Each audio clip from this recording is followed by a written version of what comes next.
नमस्कार दोस्तों, study IQ में आप सभी का स्वागत है। मैं हूं डॉक्टर महिपाल सिंह राठौड़।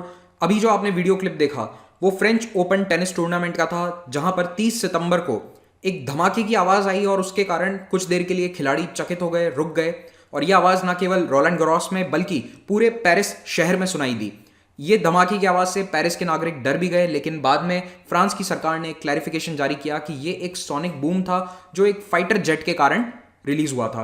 अब ये सोनिक बूम क्या होता है, इसके पीछे की फिजिक्स क्या है, आज इसको हम समझेंगे। पेरिस शहर में पिछले कुछ सालों में कई आतंकवादी हमले हो चुके हैं, तो जब इस तरह की धमाके की आवाज आई तो लोग एक बार डर गए कि कहीं कोई बॉम्ब ब्लास्ट तो नहीं हुआ है, आतंकवादी हमला तो नहीं है। एक हफ्ते पहले ही वहां पर एक अटैक हुआ था, चार्ली हेब्डो पे अटैक हुआ था। अगर आप मुझसे सोशल मीडिया पर जुड़ना चाहते हैं तो मुझे ट्विटर, फेसबुक या इंस्टाग्राम पर महिपाल राठौड़ नाम से सर्च कर सकते हैं, कनेक्ट कर सकते हैं। इस वीडियो का पीडीएफ आपको मिलेगा मेरे टेलीग्राम चैनल पर, जो कि महिपाल राठौड़ नाम से है, अगेन सेम नेम। अगर आप आईएएस एग्जाम की तैयारी कर रहे हैं तो आप स्टडी आईक्यू के स्मार्ट कोर्स के माध्यम से प्रीलिम्स प्लस मेंस की तैयारी कर सकते हैं। इस कोर्स पर ईएमआई ऑप्शन भी अवेलेबल है, तो जल्द से जल्द डाउनलोड कीजिए स्टडी आईक्यू ऐप और इस कोर्स के फीचर्स को चेकआउट कीजिए। ये एक स्मार्ट कोर्स है, ना कि एक सिंपल वीडियो लेक्चर क्लास। अब आते हैं हम पेरिस की घटना पर। तो 30 तारीख को ये घटना हुई थी और जैसा कि मैंने आपको बताया कि फ्रांस की सरकार ने, डिफेंस मिनिस्ट्री ने ये क्लैरिफिकेशन दिया कि एक फाइटर जेट था जिसने टेक ऑफ किया था और उसने साउंड बैरियर तोड़ दिया था सिटी के ऊपर ही, इसीलिए ये सोनिक बूम आवाज़, जो धमाके की आवाज़ थी, वो सुनाई दी। अब इससे पहले कि हम सोनिक बूम को डिस्कस करें, आपको साउंड की स्पीड के बारे में कुछ बेसिक फैक्ट्स मालूम होने चाहिए। जैसे कि हवा में जब नमी ना हो, यानी कि ड्राई एयर है और टेम्परेचर 20 डिग्री है, तब समुद्र तल पर स्पीड ऑफ साउंड होती है 343 मीटर्स पर सेकेंड या फिर 1234 किलोमीटर्स पर आवर। लगभग 1200 किलोमीटर प्रति घंटे की रफ्तार पर साउंड वेव्स ट्रैवल करती हैं। लेकिन इस स्पीड में चेंज आता है with humidity, with altitude, temperature, बहुत सारे फैक्टर्स इसको अफेक्ट करते हैं। डिटेल में उसमें हम नहीं जाएंगे, बस आप इतना याद रख लीजिए कि जैसे जैसे तापमान गिरता जाएगा और एल्टीट्यूड बढ़ता जाएगा, वैसे वैसे ये स्पीड कम होती जाती है। आप यहाँ पर इस टेबल को देख सकते हैं कि -5 डिग्री में स्पीड हो जाएगी 328, जो यहाँ पर थी 20 डिग्री पे 343 मीटर्स पर सेकेंड। तो ये स्पीड कम होती जाएगी और जब हवाई जहाज 20,000 या 30,000 फीट की ऊंचाई पर उड़ते हैं तो वहाँ पर टेम्परेचर लो होता है, मोस्टली माइनस में होता है टेम्परेचर, तो इसीलिए ये स्पीड थोड़ी सी कम हो जाती है। ओके, ये वाली जो स्पीड है ये समुद्र तल के स्तर पर नापी गई है। ध्वनि की गति को हम माक 1 कहकर डिनोट करते हैं। ये टर्म रखा गया है ऑस्ट्रियन फिजिसिस्ट के नाम के पीछे। ऑस्ट्रिया के फिजिसिस्ट थे अर्नस्ट माक, उन्होंने साउंड वेव्स पर रिसर्च करी थी, तो इसीलिए उनके ऑनर में, उनके सम्मान में ये टर्म रखा गया है। तो अगर कोई भी एरोप्लेन या कोई भी वस्तु ध्वनि की गति से डबल स्पीड पर ट्रैवल कर रही है, यानी कि 2468 किलोमीटर प्रति घंटा की रफ्तार पर चल रही है, तो उसे हम कहते हैं कि ये माक 2 की स्पीड है। ओके, और वैसे ही माक 1, 1.5 इस तरह से उसको डिनोट किया जाता है। इस तरह से फिगर नहीं लिखते हैं। अगर कोई हवाई जहाज उड़ रहा है लगभग 3500 किलोमीटर प्रति घंटा की रफ्तार पर, तो उसको इतना ही कहते हैं कि ये माक 3 की स्पीड पर है। एग्जैक्ट स्पीड्स नहीं बोलते हैं आमतौर पर। ध्वनि की गति से ही रिलेटेड है ये टर्म सोनिक बूम। जब भी कोई ऑब्जेक्ट, मोस्टली एरोप्लेन ही होता है, ध्वनि की गति से तेज उड़ना शुरू करता है, यानी कि जैसे ही वो माक 1 की स्पीड को क्रॉस करेगा, उस बैरियर को क्रॉस करेगा, साउंड बैरियर को, वैसे ही एक शॉक वेव जनरेट होती है जिसे धरती पर यानी ग्राउंड पर सुना जाता है as a clap of thunder, यानी कि एक धमाके सी आवाज होती है। उसी को हम कहते हैं सोनिक बूम। अब वो बूम आवाज हो सकती है, कहीं आपको लगेगा कि कोई छोटा मोटा एक्सप्लोजन हुआ है, तो ये साउंड जब आपको सुनाई दे तो समझ जाओ कि सोनिक बूम आपने एक्सपीरियंस कर लिया है। अब साउंड वेव और सोनिक बूम समझने के लिए हम बात करते हैं वेव्स की। तो देखिए, पानी में भी वेव्स बनती हैं जो मोर और लेस सिमिलरली बिहेव करती हैं हवा की वेव से। तो मैं आपको पानी के एग्जांपल के साथ इसको समझाऊंगा। मान लो कि आपने एक बाल्टी के अंदर पानी भरा और बिल्कुल स्थिर पानी है, कोई भी इसमें हलचल नहीं है, और इसमें आपने एक छोटा सा पत्थर बीचों बीच डाल दिया। तो कैसी वेव बनेंगी? इस तरह की छोटी छोटी गोल वेव बनेंगी, कॉन्सेंट्रिक वेव्स बनेंगी। तो इसी तरह की वेव साउंड वेव होती है।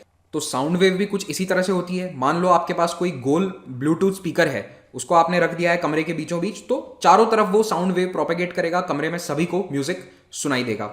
लेकिन अब मान लो कि ये स्पीकर मूव कर रहा है, तो क्या आवाज बराबर सुनाई देगी सब जगह? नहीं। जिस दिशा में आप उस सोर्स को लेकर जा रहे हैं उसके आगे की तरफ आवाज ज्यादा आपको कॉन्सेंट्रेटेड फॉर्म में सुनाई देगी और पीछे की तरफ वो स्प्रेड आउट हो जाएगी। इसको आप समझिए बतख के एग्जाम्पल से या फिर कोई भी स्लो मूविंग बोट के एग्जाम्पल से। देखो, ये बतख जब मूव कर रही है तो यहां पर वेव्स तो बन रही है पानी में, लेकिन अब ये वेव पत्थर की तरह वो गोल वाली वेव नहीं है। अब ये वेव कैसे है? देखो, आगे एक छोटी सी वेव है और उसके पीछे कई सारी वेव्स हैं। इस धीमी गति से तैरते हुए बतख के कारण जो वेव्स बन रही हैं ये किसी के लिए भी नुकसानदायक नहीं होती हैं। मान लो यहां पर किसी बच्चे ने कोई कागज की बोट तैरा रखी है पानी में, तो क्या वो इतनी छोटी सी लहर के कारण डूब जाएगी, पलट जाएगी? जी नहीं, थोड़ा सा डगमगाएगी और उसके बाद नॉर्मल।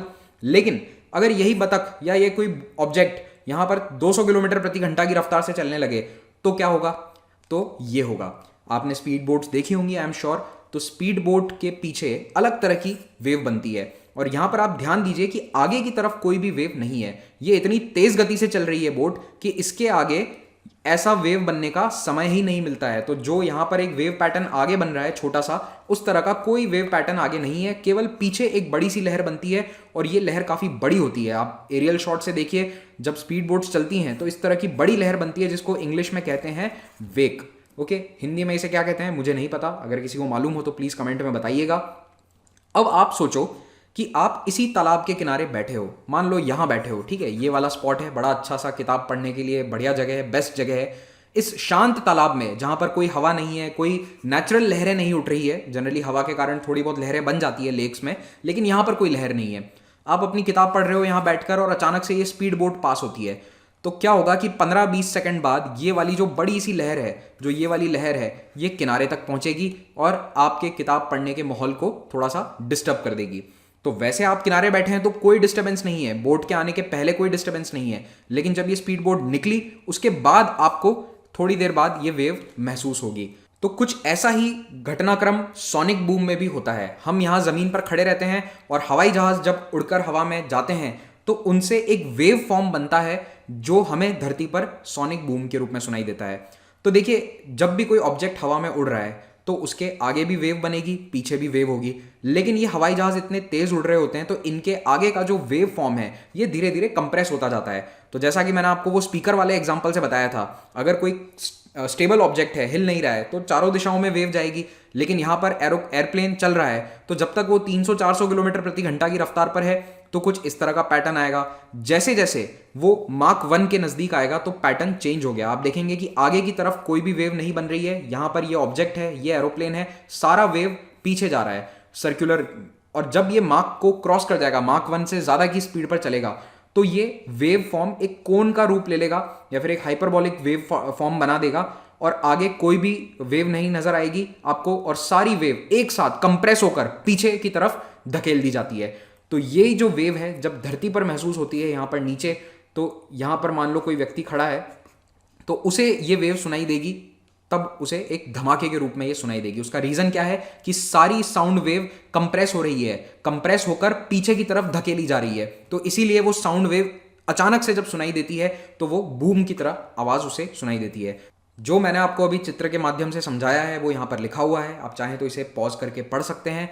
मेन समझने लायक बात यह है कि सुपरसोनिक स्पीड पर साउंड वेव्स पीछे की तरफ बहुत ज़्यादा पुश कर दी जाती हैं।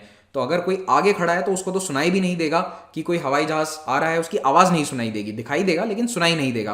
पीछे की तरफ अगर जो है तो उसे सुनाई देगा। और स्टेशनरी ऑब्जर्वर जो है उसे हवाई जहाज नीचे से दिखाई देते हैं लेकिन पूरे समय वो साउंड वेव उसको सुनाई नहीं देती। कारण मान लो आप यहां खड़े हो और ये ऐसे हवाई जहाज उड़ के जा रहा है, तो जब हवाई जहाज आपसे थोड़ा दूर चला जाएगा ना, तब ये आपको वेव यहां पर सुनाई देगी। और इसमें भी सभी जगह इंटेंसिटी सेम नहीं होती है। हवाई जहाज के बिल्कुल नीचे अगर कोई है तो उसे वो आवाज़ बहुत तेज सुनाई देगी, और जो थोड़ा दूर है, मान लो 3-4 किलोमीटर हवाई जहाज से थोड़ा सा दूर है, तो वो कम सुनेगा, उसे धमाके की आवाज़ धीरे सुनाई देगी। तो इंपॉर्टेंट बात ये याद रखनी है आपको कि हवाई जहाज तो कंटिन्यूअसली ये सोनिक बूम बना रहा है। ऐसा नहीं है कि ये एक ही बार बनाता है जब माक 1 से क्रॉस करता है, नहीं, सोनिक बूम माक 1 के ऊपर कंटिन्यूअसली बनती रहेगी। हाँ, पायलट को कुछ नहीं सुनाई देता है क्योंकि पायलट तो खुद आगे बैठा है तो उसे कुछ नहीं सुनाई देता है, लेकिन जो नीचे धरती पर लोग हैं उन्हें सुनाई देगा जब वो सोनिक बूम के दायरे में आएंगे। और अगर आप भी इस हवाई जहाज के साथ साथ समझ लो, मान लो कि आपने कोई रस्सी से यहाँ बांध दिया और वो यहाँ पीछे उड़ता हुआ आ रहा है, तो उसे कंटिन्यूअसली धमाके की आवाजें सुनाई देती रहेंगी। समझ गए ना आप कि वो सोनिक बूम कंटिन्यूअसली बन रही है, बस हमें एक बार सुनाई देती है।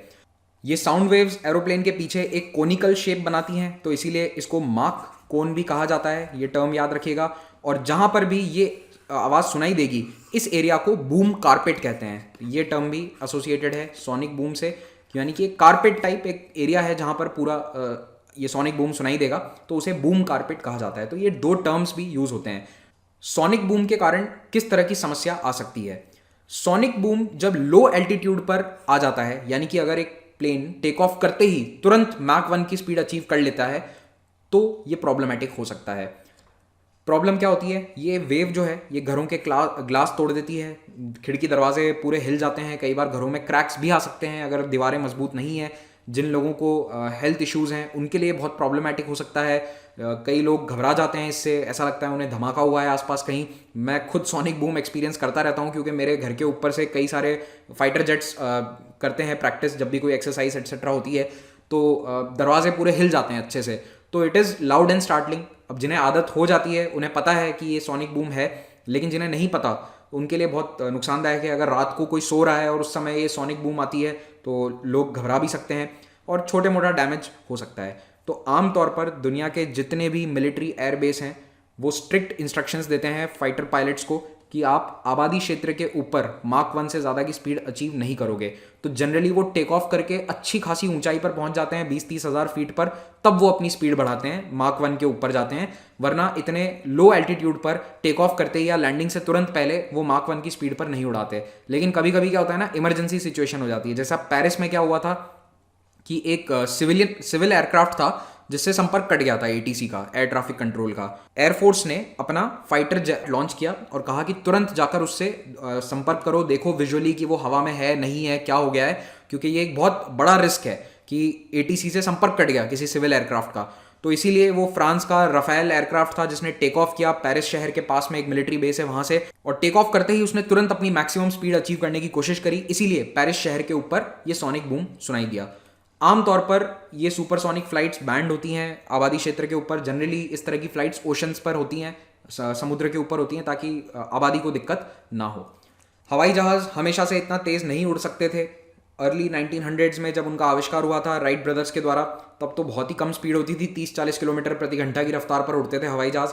1947 आते आते टेक्नोलॉजी इतनी एडवांस हो गई कि अमेरिकन मिलिट्री पायलट चक येगर ने बेल X-1 एयरक्राफ्ट में 1127 किलोमीटर प्रति घंटा की रफ्तार हासिल करी, और वो सोनिक बूम लोगों को सुनाई दिया पहली बार किसी एयरक्राफ्ट के कारण। तो ये घटना है 14 अक्टूबर 1947 की।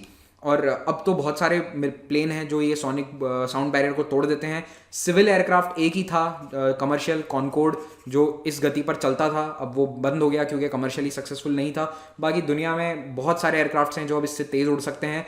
जो मैक्सिमम स्पीड अचीव करी जा चुकी है वो किसी एयरक्राफ्ट के द्वारा approximately 3520 something kilometre per hour है, 3500 किलोमीटर प्रति घंटा है। यूएस एयरफोर्स का एक प्लेन है जिसका नाम है SR-71 ब्लैकबर्ड, उसका नाम है।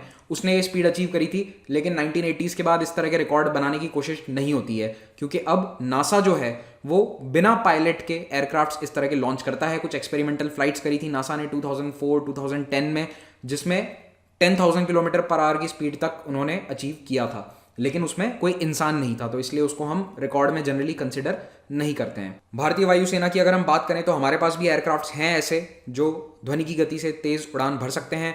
तो सुखोई 30 दैट कैन अचीव 2.35 मार्क, one of the fastest India has. Mirage 2000 ये भी मार्क 2.3 पर उड़ सकता है। उसके बाद अब जो न्यूली इंडक्टेड रफाइल्स हैं ये भी मार्क 1+ स्पीड पर उड़ान भरते हैं, और तेजस भी टेस्ट फ्लाइट्स में मार्क 1.5-1.6 के आसपास अचीव कर चुका है। तो ये सारे एयरक्राफ्ट्स हैं जो भारत में मार्क 1 से ज़्यादा की स्पीड अचीव कर सकते हैं। इसी के साथ ये लेक्चर समाप्त होता है। Thank you very much for watching this. Have a great day.